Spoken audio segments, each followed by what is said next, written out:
এই পোস্টার কি আপনারাই লাগিয়েছেন? না, আমরা লাগাচ্ছি না, আমরা সমর্থন করি। এই পোস্টারকে সমর্থন করছেন? ডেফিনেটলি সমর্থন করবো। আমিও একদম ওই সুশীল নাগরিক সমাজের সদস্য। তুইও সবাই সুশীল নাগরিক। মন্ত্রী বলছে এটা মানতেই হবে। মন্ত্রী সরকারের একটা স্ট্যান্ড। মিনিস্টার তার কথাটা মানার কথা হলো নাকি? এই গোপন ইতিহাসটা জানতাম না।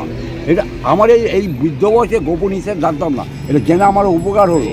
আমি আমার বাচ্চাদের শিখাতে পারবো, দেখ শেখ শাহজাহান স্বাধীন সংগ্রামী। দ্বিতীয় প্রজন্মে এই ইতিহাসটা লিপিবদ্ধ হবে, যে ওরা জানবে স্বাধীন সংগ্রামী শেখ শাহজাহান। তাহলে শেখ শাহজাহান চরিত্রহীন যে বলে, সে তাহলে স্বাধীন সংগ্রামী চরিত্রহীন বলতে হবে। এই যে নারী ইজ্জত নিয়ে বলে, সে তাহলে বলতে হবে স্বাধীন সংগ্রামী একজন নারী ইজ্জত দিয়ে খেলতেছে। এটা বলতে হবে, এটা সমর্থন করতে হবে।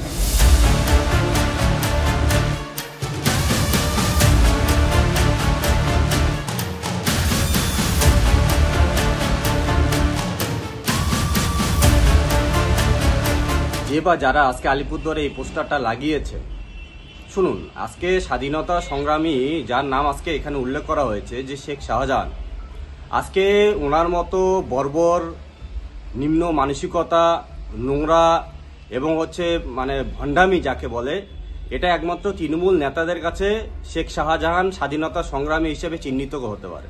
সাধারণ মানুষের কাছে কখনো এটা হতে পারে না। সাধারণ মানুষের কাছে উনি একজন অপরাধী হিসেবে চিহ্নিত হয়েছে সারা পশ্চিমবাংলার কাছে। এবং শুধুমাত্র সন্দেশখালী না, আজকে আলিপুরদুয়ারের বুকেও আজকে ওনার ফ্লেক্স আজকে আলিপুরদুয়ারের শহরের মতো একটি জায়গাতে, জনবহুল জায়গাতে সেখানে আজকে পড়েছে। এত জায়গা বাদ দিয়ে কংগ্রেস পার্টি অফিসের সামনে সেখানেই আজকে কেন পোস্টারটা পড়লো? তাহলে কি আমরা ধরে নিতে পারি যে সেখানে তৃণমূল এবং কংগ্রেস, যাদেরকে আমরা বলি, বরাবরই আমরা বলে থাকি যে মুদ্রার এপিট আর ওপিট, আজকে তারা বাংলাতে তারা একে অপরের বিরোধিতা করে, কিন্তু তারা দিল্লিতে গিয়ে তারা ইন্ডি জোট করে এবং তারা নিজেদেরই পিন্ডি চটকে দেয়। তো সেই খাতিরে আমরা বলতে চাই, তৃণমূল কংগ্রেস বলুন আর বামফ্রন্ট বলুন, তারা একই মুদ্রার এপিট আর ওপিট, একই অপরের রূপ।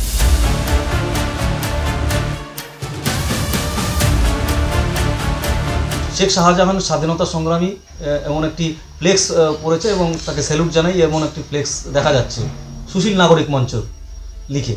কি বলবেন সেক্ষেত্রে? ওটা সুশীল নাগরিক মঞ্চ যারা, তাদেরকে জিজ্ঞাসা করুন, তারাই বলতে পারবে। আমি কোনো ফ্লেক্স দেখিও নি, আর এই বিষয়ে আমার কিছু বলারও নেই।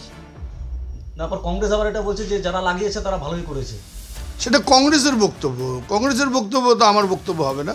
সন্দেশখালীর আজ কি আলিপুরদুয়ারেও পড়ছে বলতে পারছি না। কে কোথায় কি ফ্লেক্স ফেলবে না ফেলবে সেই বিষয়ে রিপারকেশন দেওয়ার মতো সময় আমাদের নেই। আমরা মানুষের সাথে মানুষের পাশে আছি, আমরা মানুষের কাজ করি। কে কোথায় উটকো একটা ফ্লেক্স লাগিয়ে দিল সেটা নিয়ে বলার মতো জায়গায় আমরা নেই।